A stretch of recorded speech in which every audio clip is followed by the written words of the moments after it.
we've created a sublime riddle.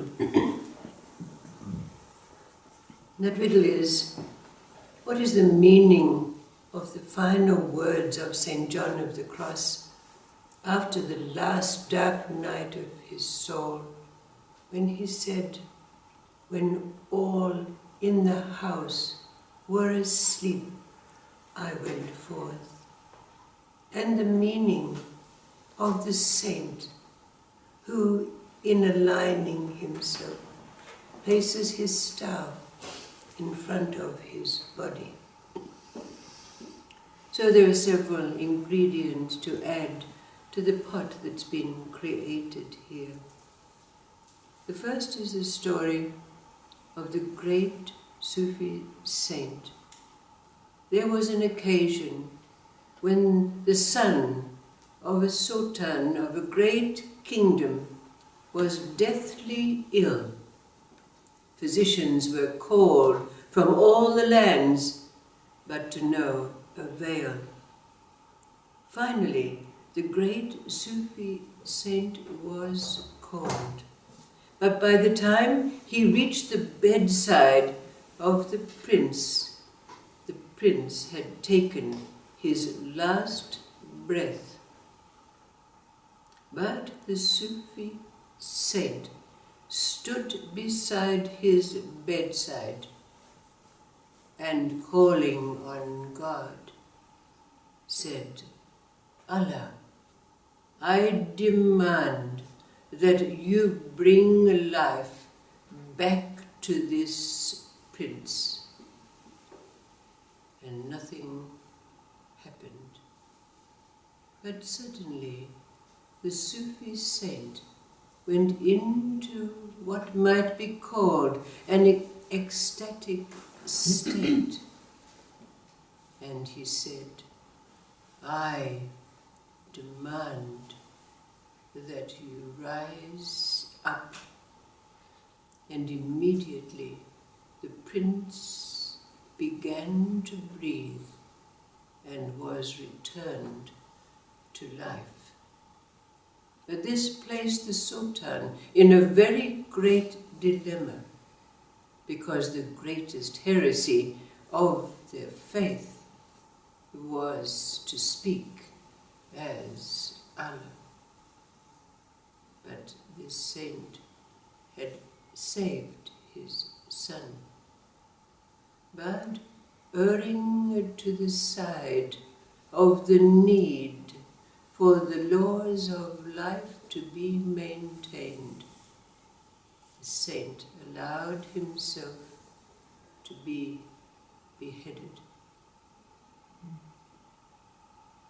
And Moses was on a pilgrimage, and as he was walking through a meadow, he came upon a shepherd taking care of his flock. And the shepherd had his eyes raised to heaven, praising God. Oh God, he said, you send the sun and the rain to grow the grass so that my sheep can flourish. If only I could make a cloak for you out of the wool of my sheep, and make straw sandals for your feet.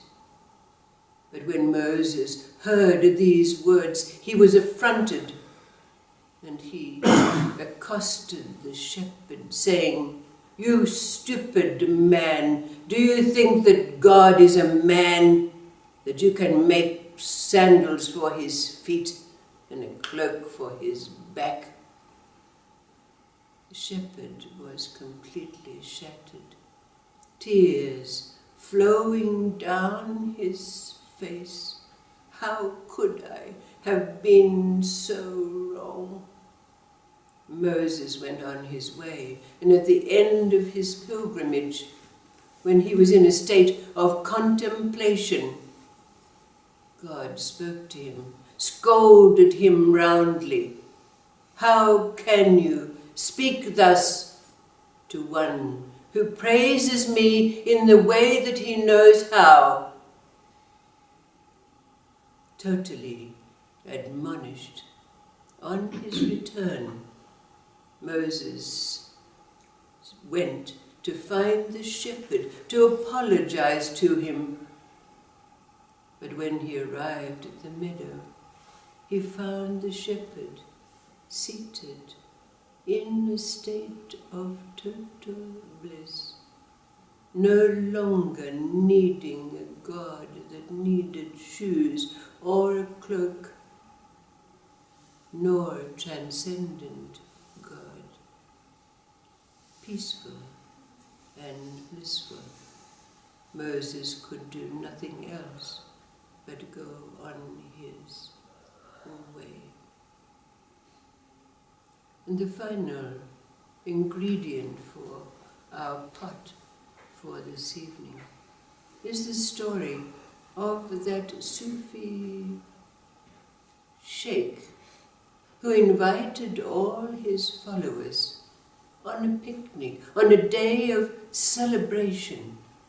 And when they arrived at their picnic place, the sheikh said to them, "In order for us to celebrate our day properly, I ask that each of you go and take a chicken and kill that chicken and pluck it and bring it back so that we may have our festival. But there is one thing I ask of you, and that is that this chicken must be killed when no one can see."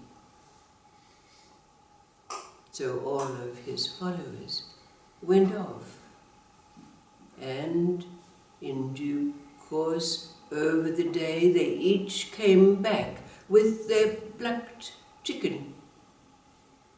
But then as the day wore on, there was one amongst them who had not returned, and it was not until later in the day, when he came walking up the hill with a live chicken under his arm, and everyone laughed at him, calling him Abdal in their language, meaning fool.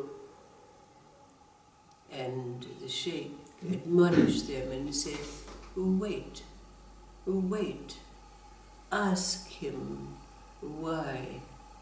And the follower related, I went to my house, I went to the closet, but there was a presence. I went to the forest, deep into the forest, and there also was a presence. I went to a cave, and there also there was no place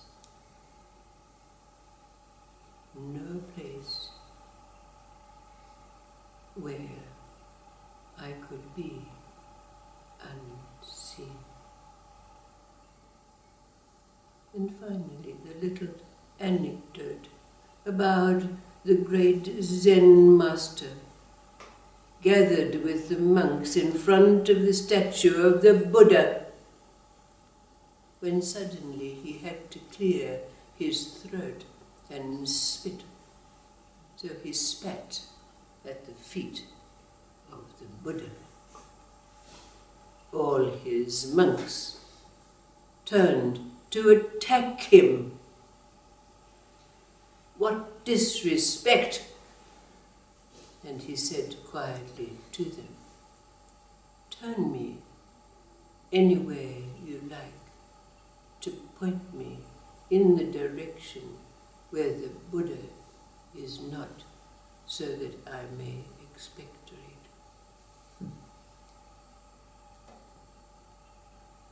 Let's add these little stories to our pot that's been created here for us in an endeavor to solve our riddle.